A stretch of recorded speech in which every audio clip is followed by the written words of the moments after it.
Welcome to another recap video. Today we're going to discuss some interesting games from the senior championships, from the Open and in the IMNorm section. So let's get started. Alright, let's start with the Open section. I'm in front of the first board. It's a game between Grandmaster Christian Holm from Norway and our local boy Conor O'Reilly. Conor O'Reilly was playing with the black. He was under pressure here. Christian's queen was putting pressure on the f7 pawn, the d5 is isolated. Even though the position is equal, it seems like white is putting the pressure. So here, Christian played knight takes a7. Now, that looks like you're giving a knight for free, but not really. After queen takes a7, queen takes d6, and white is a pawn up. And if queen takes a2, queen takes b6, and white could claim that he's slightly better. However, in this position, after knight takes a7, Conor O'Reilly found a brilliant resource that helped him to save the game. He played knight to e4. What? So this looks like you're sacrificing a knight. After f takes e4, the whole point was that this pawn was currently protecting the g4 square. But after it got captured, moved away, queen g4 check was the idea. And there is a perpetual. And there's no escape. And that's a draw. So what happened was so knight to e4, after knight to e4, queen to c6, queen to h3, finally Christian took the knight, and Conor O'Reilly escaped. With queen g4 check, king f1, and then was a perpetual, and they agreed for a draw. So now, what's the standings in the Open section? So it's a two-way tie for the first place, and 2 more rounds to go, and it's shared between the Grandmaster Christian Holm and Hushpit Lukian. Both are on 5.5 out of 6. So it'll be interesting to see how things pan out after the final 2 rounds. Alright, moving on to the senior section. Alright, coming over to the senior section. This is the first board. It was played between John Loughran versus Grandmaster Keith Arkell. John was doing fine here. He had a very centralized position. Everything was developed. Here he went with c5. And this was the start of his problems. Keith took the rook. Rook takes g2. And John wanted to, I guess he wanted to trick Keith in saying that if you take this pawn, I might give you a back rank checkmate.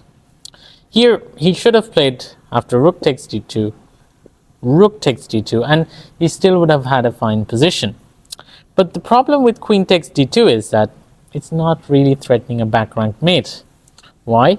Because after queen takes c5, which Keith did, queen d8 check fails to rook takes d8, rook takes d8, and probably this is what John missed, that Keith can play queen f8. And now we entered into a pawn up endgame for black with a knight, and this is an easy task. So, and that's how John kind of ended up losing a pawn, and so as the game. So Keith is on fire. He's on 100%. So after 6 rounds, after 5 rounds, he won all the 5 games, and now he's I think a sole leader with I think 1.5 or 2 points ahead of the field. All right, coming over to the norm section. All right, finally coming to the norm section. So, as if the penultimate day is over, Jacob Flynn has the IMNorm opportunity now. He needs to score 1.5 out of his remaining 2 games. So before we talk more about that, let's analyze his games from today. So he had 2 draws today, one against Kavan Venkatesan with the black pieces on this very board, and then he drew with Trisha as well. So let's discuss this position. This arises from a Carlsbad structure. And here, it was a very dryish game, but this was one slight point. It might not be that significant, but here, Black is putting pressure on the e3 pawn, but at the moment, Black hasn't got the right ingredient to put more pressure. Here, Jacob played knight e4, and then the game equalized, and we both agreed for a draw. But here, an interesting idea was knight to d5, attacking the queen and pawn. Knight takes d5 is forced. Here, rook takes d5. And now the point is that we're probably going to play b5, trying to kick this knight and then try to win this. Let's say white plays knight e5. Black can play bishop h5, attacking the rook, and then followed by f6, and then putting pressure on e3. This was one critical moment where Jacob could have improved his game, but otherwise it was a very perfect game from both sides, and this ended in a draw. All right, coming to Jacob's game against Trisha. All right, coming to Jacob's evening game against Trisha. So the game ended in a draw, but Jacob had a very good winning chance.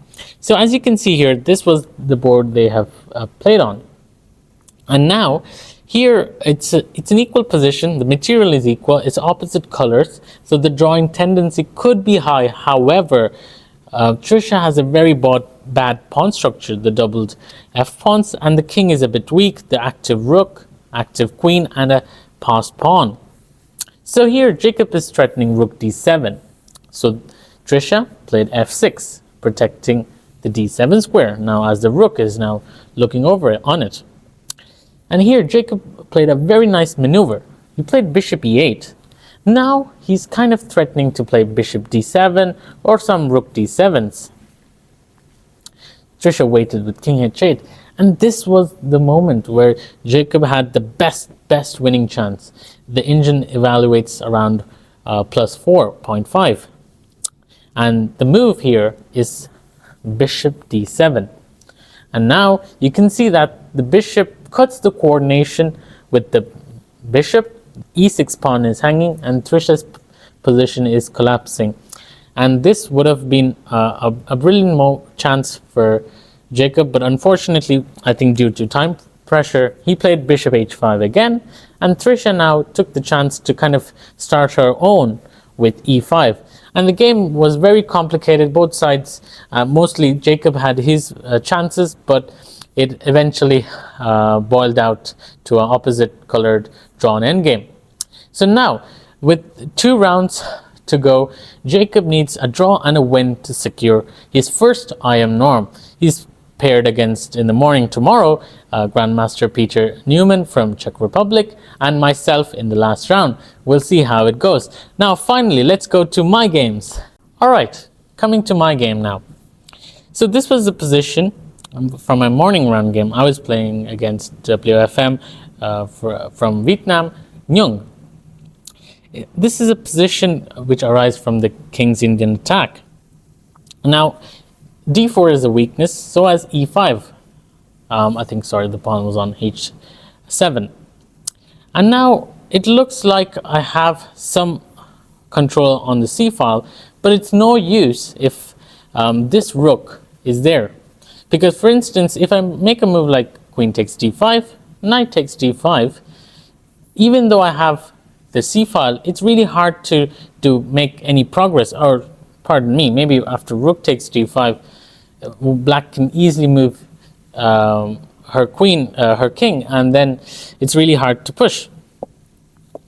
So here I found a nice tactic which allowed me to exchange this rook.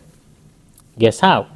I played rook c5, and it looks like I'm sacrificing the rook. But however, after queen takes c5, I regain my sacrificed rook by taking her rook.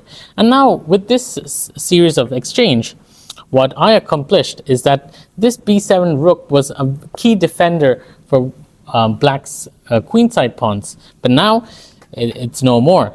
Now I am threatening to play rook c1, rook c7, there's pressure on the 7th rank, and soon after some hiccups I kind of made some mistakes and it was equal, but eventually I won the game. And with this win I became a sole leader after round 6. So moving to my round 7 game. Alright, now to my evening round game. I was paired against WFM Mariana Petrenko.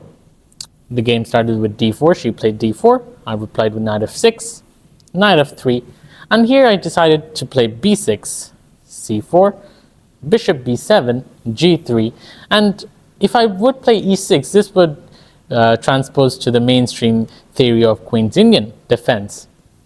But I decided to try something new. I went g6, which is kind of a trendy system nowadays. Bishop g2, bishop g7, and she played knight c3.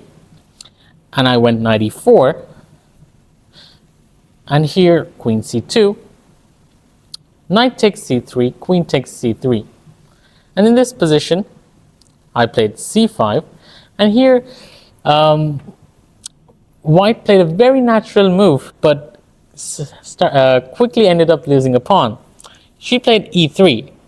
Best was just castling, keep this square reserved for the bishop to protect the d4 pawn.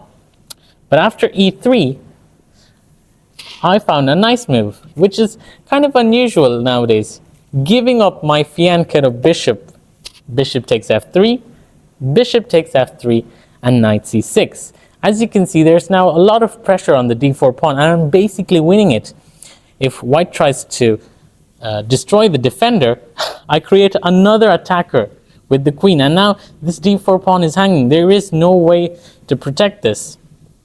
So she played queen c2, c takes d4, and if she takes here, then I have knight takes d4, so she played bishop g2, I castled, she castled, and rook c8, and I was a healthy pawn up, and soon I won the game. So with this win, I was continuing my sole lead, and now I'm a full point sole lead, and behind me is Jacob Flynn. So it's going to be interesting final 2 rounds tomorrow. That's it. Signing off, Tarun.